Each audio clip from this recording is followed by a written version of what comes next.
Welcome to r/entitled people, where this unfortunate lady gets attacked in a grocery store line by an old entitled man. Entitled old man assaults me in line at the grocery store. This happened on October 1st, the morning of my daughter's wedding. Had I not been in a hurry to get to the venue, things may have played out differently. I'll never know. I was there to buy distilled water for the steamer needed to steam her dress and the bridesmaids' dresses. Time was of the essence. I was patiently waiting in line, with an elderly couple finishing up in front of me. The woman was in front of me, standing in front of the credit card payment thingy, and the cart was after her. Her husband was at the end of the cart, bagging groceries. The cashier mentioned she would bag his items, and he cheerfully replied he'd done it for years for a living, and didn't mind. His wife laughed and said he liked helping out. I was in line, as I mentioned, and I had my debit card ready in my hand.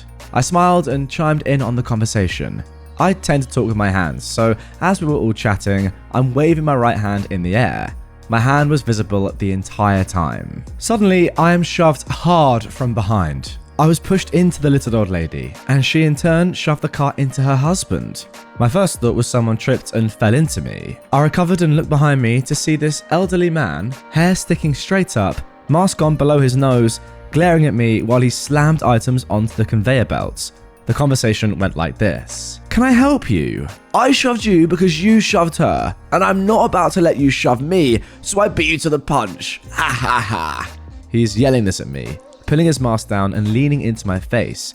"You idiot!" I can feel myself getting hot all over. I don't like confrontation, but he actually hurt my shoulder. I have fibromyalgia, and a simple hug can be excruciating. Meanwhile, the old couple in front of me just book it out of there.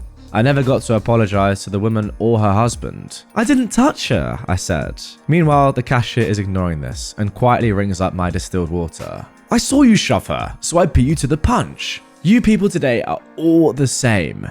Then he gestures to my gallon of distilled water. "Have you heard of a faucet? You are what's wrong with the world. Drinking fancy water when you can drink out of a hose. You are stupid." He kept yelling at me, but I just closed off. I could hear the sound, but no longer make out the words. I think I went into a mild shock. I wanted to scream at this man and defend myself, but at the same time, why should I defend why I'm buying a dang gallon of distilled water? He shoved me and had absolutely no right to. I thought maybe the cashier would say, "Hey, sir, settle down," or something, but she said nothing. I was robotically swiping my debit card and just thinking, I have to get to my daughter. She gets married today. I have to get to my daughter. She's waiting. I have to get to my daughter. I grabbed my water and made a hasty exit. As I was leaving, I heard him say to the cashier, "Where did you get that shirt? It's ugly. I've seen better shirts in the trash. Do you know how stupid you look?" She replied, "I like this shirt. I'm ready for Halloween." It was a shirt with the upper part of a skeleton, ribbed sternum, etc. But he just kept on, and she ignored him. It was then I realized this was a disturbed, possibly senile old guy. But still, I needed to get to my car.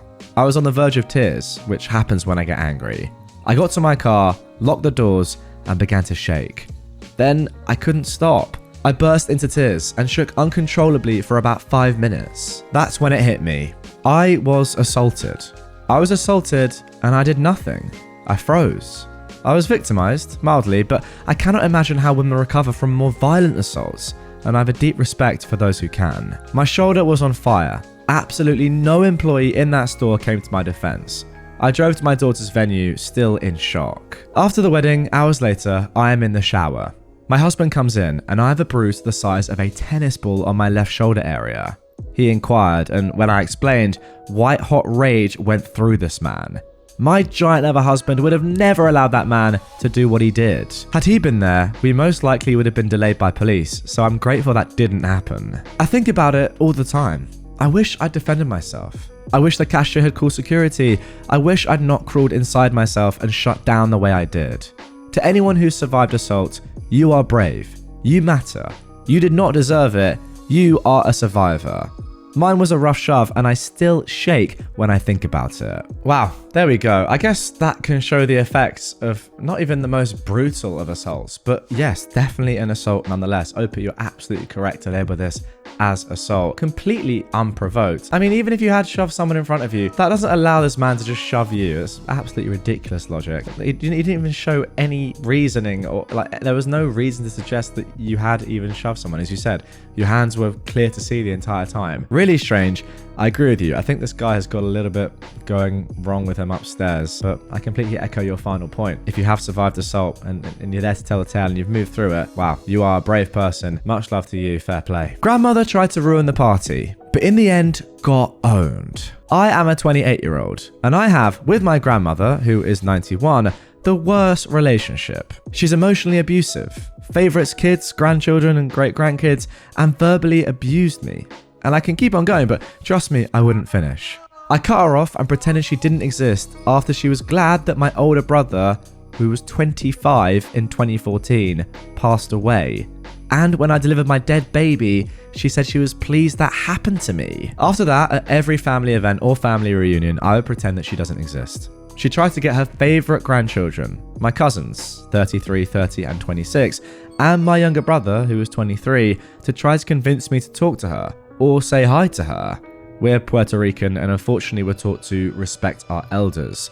But I didn't care. She's tried everything in her book and nothing has worked. In 2021, my dad got a call from his sister, 52 years old, grandma's favourite daughter, which told him that grandma was sick and wanted every child and grandchild to take care of her since she couldn't do it alone.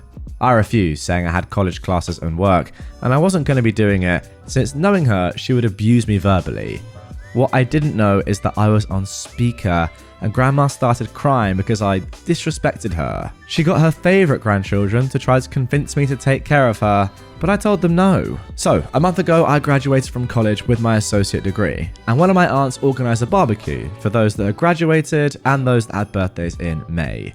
Now, my grandma was invited to the barbecue, but I didn't let that get the best of me. We were all having a good time until it was time to do a cheer and congratulations for birthdays and graduations. One of my aunts said in her cheer that after 20 years they have another magna cum laude graduate and that she's proud of me for never giving up. Everyone was proud until my grandmother screamed to please respect the ones that didn't graduate magna cum laude. Like my aunt said I was the only one while the other ones were recent high school graduates. Or please respect the ones that didn't go to college to waste their time. My younger brother didn't go. I kept a cool and calm head, and I called her out for everything. That she was mad that the youngest favourite granddaughter didn't graduate magna cum laude, how she loves to defend abusers, my youngest brother has domestic violence history, and how I was done being the verbal punching bag, and much more. My grandmother, favourite daughter, and grandchildren left, and the party kept on going. I come to my apartment to see multiple messages to apologise to grandma because she felt offended for what I did, but they're blocked, including my brother. Other family members are on my side since they all had to endure my grandma's verbal abuse as well. So yeah, I'll keep clapping back at her. You see, this is why respecting your elders is not always the right thing to do. Now, I get it the majority of the time. Yeah, it makes sense. You know, it helps families run in a certain way. Elderly people, I guess adults, in theory, should be more wise and more intelligent and have more common sense. But of course, it doesn't always work like that. Especially in situations like this, where this grandma is an absolute disgrace. At times like this, you should be allowed to say, you know what? I get the whole respect your elders thing, and as much as I do like that, and I respect the elderly people and adults in the family, you I do not respect because you mentally abuse people, and physically and verbally abuse people. That's probably a little bit too much, right? At that point, I'm going to stop respecting you, if that's okay. Now, I will say, great conclusion there. The fact that you're saying, yeah, I'll keep clapping back at her, that's exactly what I want to hear. So keep it up. Great stuff. It looks like you are the first in the family to actually take a stand against this heinous woman. Good for you. I hope others follow suit. Infuriatingly entitled ex. My ex is a 43-year-old man who enjoyed extreme levels of financial support from his family and doesn't acknowledge it. When I met him, he told me he's working on independent art projects. I saw him living independently, going out to eat, staying at hotels. I didn't question too much. After some months though, I understood that this man never really worked. Yeah, some odd jobs here and there. but his rich parents supported him all the way through his 20s with a large allowance. Then, in his early 30s, they funded his another 4-year degree abroad. During that time, they paid his full living expenses and tuition, totaling around $400,000. But he did not start working after that either. He got by on art grants he got from the government via fake companies he set up. After some time, he started putting pressure on his family to divide remaining assets. They were reluctant, and he started a hunger strike to make things go his way. He got another $150,000 or so from his family as a result. During the following 2 to 3 years, he spent it all on his projects. I met him during that time and didn't have a full context. During that time, he cut contact with his family and wrote a scathing memoir ebook that he distributed to all family members. The ebook psychoanalyzes everyone in the family, says that he hates his mother, etc. But once the money ran out and his projects didn't pan out, he was left with nothing and no plan B, no real career path or skills. He then mended his relationship with his family and he takes money from them once again. He tried to persuade his 85-year-old father to take a large loan for him. He refuses to consider blue-collar jobs that pay almost nothing and take too much time. He said that he considers his parents' money an equivalent of universal basic income that prevents workers' exploitation. How has he got to that conclusion? Additionally, he tried to persuade me to take a loan for him during our relationship. He also tried to persuade me to give him various kinds of jobs that he could get paid for, like being my assistant. I broke up with him because I'm a self-made person who fought hard for financial stability, and he was not only not self-sufficient, but more than happy to get by exploiting others. He also frequently flew into rage on random occasions. For example, when he thought that a coffee at a coffee shop was too expensive, and everyone had to know that he's never coming here again, and I was left apologizing to people and dealing with the stress of it all. Yeah, I mean, this is the definition of a rich, entitled kid. Simple as that. This is the problem, and this is why, no matter how much money I ever earn I would never just give it all to my kids, especially when they're young. Because you just produce offspring like this that have no understanding of what money is and also have no drive or want or desire to actually go out there and make a life for themselves and earn money for themselves, because they know that just one little quick question to mummy and daddy and it's coming in anyway. So to be fair, why work? Why bother when you have all the money there anyway? That ultimately, I'm not gonna lie, is the fault of the parents as much as it is the kid and this guy now, your ex, for being entitled in the first place. One of the comments says, "You dodged a bullet. A hobosexual with a trust fund is still a hobosexual. And with entitlement issues and a bad temper to boot him." Hobosexual is a crazy word, but it works so well for this bloke, and I agree, boot him. And now for our final entitled people story of this episode. My entitled sister tries to get my brother to lie about her hitting me to get out of trouble, but my little bro had my back. For a little background, my little brother is on the autism spectrum, but he always likes to help people when he learns a useful skill. On this fateful day, it was no different. It was his turn to do our laundry since we share a room, and he takes care of it while I'm busy, as I mentioned earlier. He discovered that my sister's clothes were still in the washer instead of being in the dryer, as a responsible person would have done. However, this was no problem for my little brother. He simply moved them into the dryer for her, and even ran the clothes through the dryer so he could wash his own clothes. By the time his clothes were done, our sister still hadn't come to collect her clothes. So my brother put them in a bag and took them into our grandmother's room, she used to sleep in there, to make space for our clothes in the dryer. A few hours later, all hell broke loose. My sister emerged from the laundry room, screaming like a banshee about someone stealing her clothes. Initially, my brother denied taking care of her laundry because my sister seemed like she was going to harm the person who did it, as if they deliberately ruined her clothes. However, he eventually confessed to putting her clothes in the dryer and taking them to our grandmother's room. My sister demanded that my brother show her where the clothes were and proceeded to verbally abuse him all the way there. Hearing all this verbal abuse, I decided to confront my sister and tell her off. I pointed out that my brother had taken responsibility for something she should have done herself. If he hadn't done what he did, my sister would have been left with a pile of wet and smelly clothes, requiring her to wash them again. Her response was to kick me right in the stomach, and I wasn't going to let that slide easily. At the time, I was a 6-foot male, and my mother had told me that hitting people in public, or those much younger than me, probably wouldn't be allowed. But dealing with my older sister was different, As she attempted to strike me again, I swiftly grabbed her and threw her onto the bed before punching her in the back. My sister started scratching my neck and biting my arm, but I eventually gained the upper hand, pinned her down, and punched her again, warning her never to try something like that again. I then left the room with my little brother. Not 30 seconds after I left, I saw my sister chasing after me with some sort of wooden object in her hand. I quickly turned around and ducked, but she threw it straight at the back of my head, causing it to break. The object she threw, not my head. My grandma witnessed this, and my father heard the crack, immediately rushing downstairs to see what had happened.